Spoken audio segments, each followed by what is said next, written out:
So Kiev is bracing for an attack and the world is praying for Kiev. There are anti-war protests around the world. Let me show you some.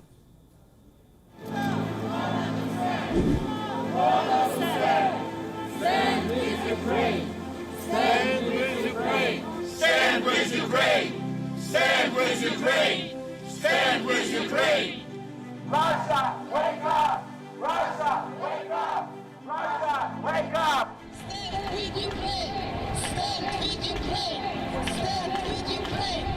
Putin is a terrorist! Putin is a terrorist! Putin is a terrorist!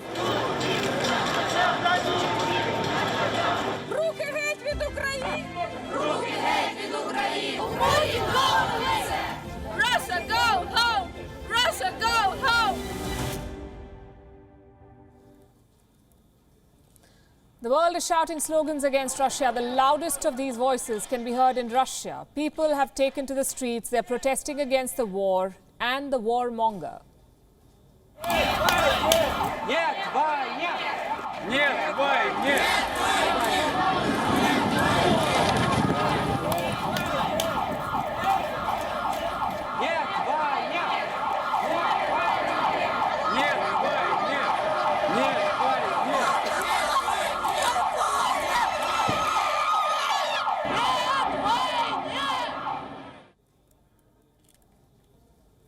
People want countries to come together. They want countries to do more, to do all they can and stop the war.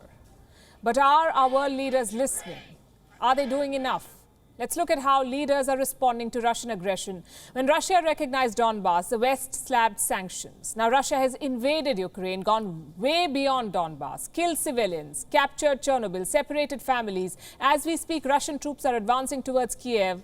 You know what the US president is doing about all of this? Still slapping sanctions. Joe Biden says this time he's sanctioning Russian banks, cutting off their assets, even hurting the Russian economy. Would you believe it?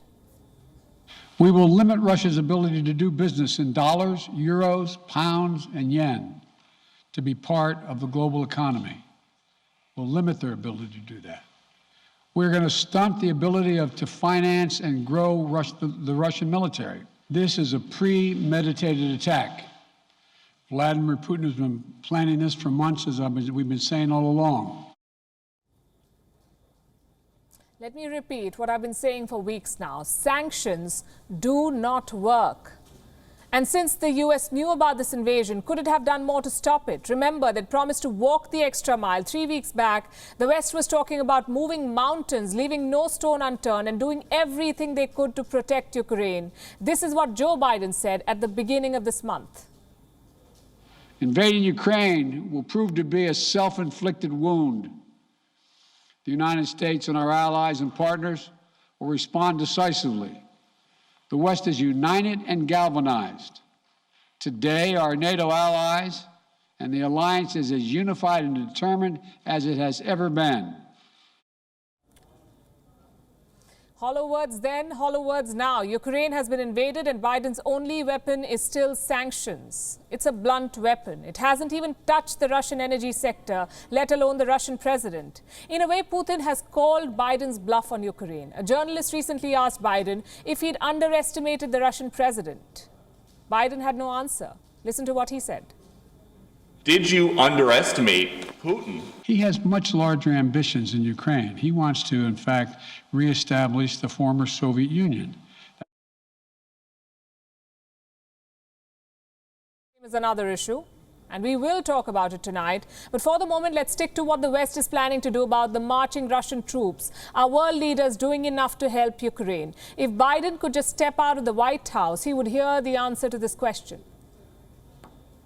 Not enough! Not enough! Not enough! Not enough! Not enough! Not enough! Not enough! Not enough! Not enough! These are protests right outside the White House. And just to be fair, Joe Biden is not the only world leader who made powerful speeches and then dodged. French President Emmanuel Macron is acing this tactic. Here's what he said a few weeks ago. Et nous allons continuer d'agir dans les semaines qui viennent The peace and stability of the European continent are treasured by us, and we believe our duty is to do whatever is in our power to preserve it. Européens sont notre trésor. Well, I have news for President Macron. Europe's peace and stability have both been bombed by Russian jets. So now, will he do everything in his power to restore peace? What does he propose to do? Les sanctions portées à la Russie seront à la hauteur Sanctions against Russia will be proportionate with the aggression it is guilty of. militaire et économique. How do these leaders plan to weigh sanctions against human lives? The scales will never add up. You can't compensate for war crimes with money. But they're all playing the same broken record. Here's British Prime Minister Boris Johnson. Today, in concert with our allies, we will agree a massive package of economic sanctions designed in time to hobble the Russian economy. And to that end, we must also collectively cease the dependence on Russian oil and gas that for too long has given Putin his grip on Western politics. Russia has attacked a country, and Johnson's best response is, we will try to end our dependence on Russian oil. Just last week, the same man, the British Prime Minister, was resolute and ready to punish Russia. This is what he said at the Munich Security Conference. But if dialogue fails, and if Russia chooses to use violence against an innocent and peaceful population in Ukraine, and to disregard the norms of civilized behavior between states, and to disregard the Charter of the United Nations, then we at this conference should be in no doubt that it is in our collective interest that Russia should ultimately fail and be seen to fail. What, if I may ask, is Johnson doing to ensure that Russia fails in this war? His sanctions clearly are not enough. And I'm not the only one saying this. The leader, in fact, the only leader standing up to Russia at this point, is saying this. This morning we are defending our state alone, as we did yesterday. The world's most powerful forces are watching from afar. Did yesterday's sanctions convince Russia? We can hear that in our sky and see it on our earth, that this is clearly not enough.